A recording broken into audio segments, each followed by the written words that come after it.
eu acho muito engraçado a exegese que a Polícia Federal faz da lei brasileira, porque a lei de 2013, que é uma lei da época da presidenta, né? A época da presidenta, quando você não tem...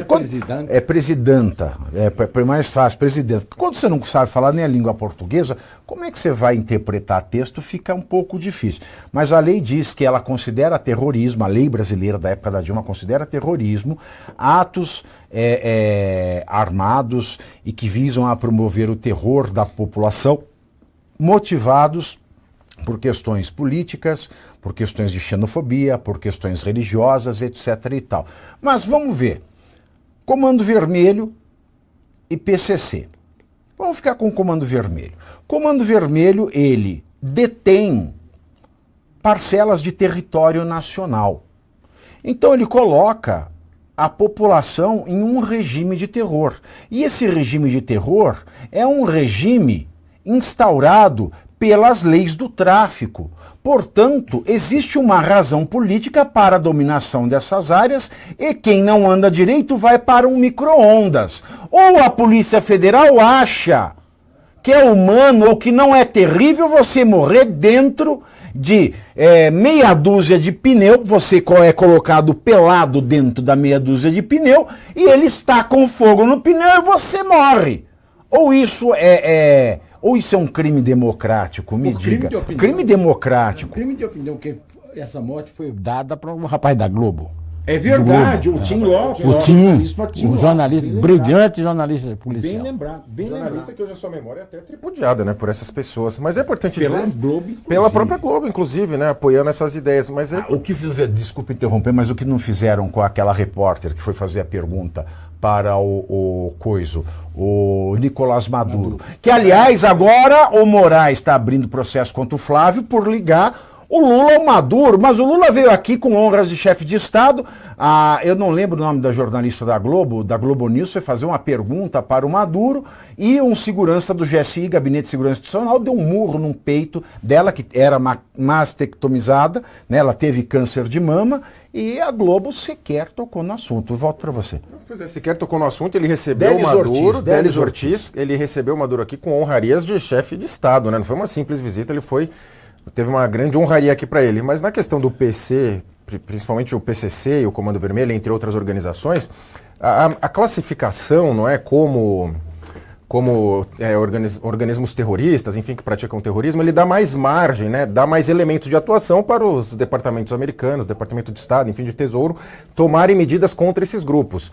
E é evidente que é preciso reconhecer, como você bem disse, Pavinato, esses grupos, eles detêm parcela do território brasileiro. Então, eles impõem uma legislação ali que não é a legislação brasileira. Praticam crueldades com, inclusive, pessoas menores, né, com mulheres menores de idade, praticam toda forma de violência. Enfim, eles dominam aquele território e não é a lei brasileira que vige lá. Inclusive, os comerciantes normalmente têm que pagar para eles, né, uma espécie de imposto. Eles fazem construção lá, irregulares, que vira e mexe desaba também. Então é importante reconhecer que eles operam de forma, como a legislação diz, de forma terrorista.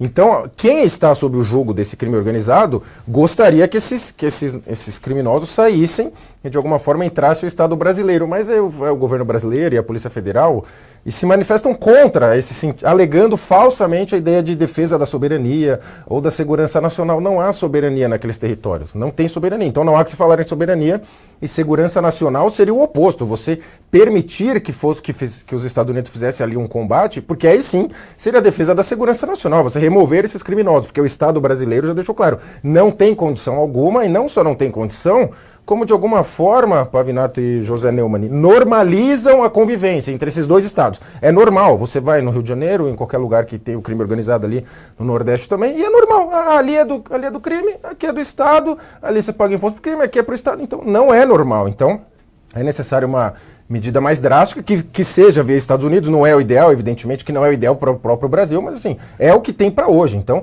se vai fazer com que esses grupos tomem de volta o território nacional, que bom, que então vamos apoiar agora o governo Lula que explique, porque não é segurança nacional e não é também soberania nacional, porque são mais conceitos falhos, né, e falsos, empurrados por essa ideia de lulo-pessoalismo e de mudança da linguagem, que agora você ser contra combater esses criminosos armados, que o Estado brasileiro não dá conta, é você ser contra a soberania nacional, você ser a favor de uma intervenção externa, e não é nada disso.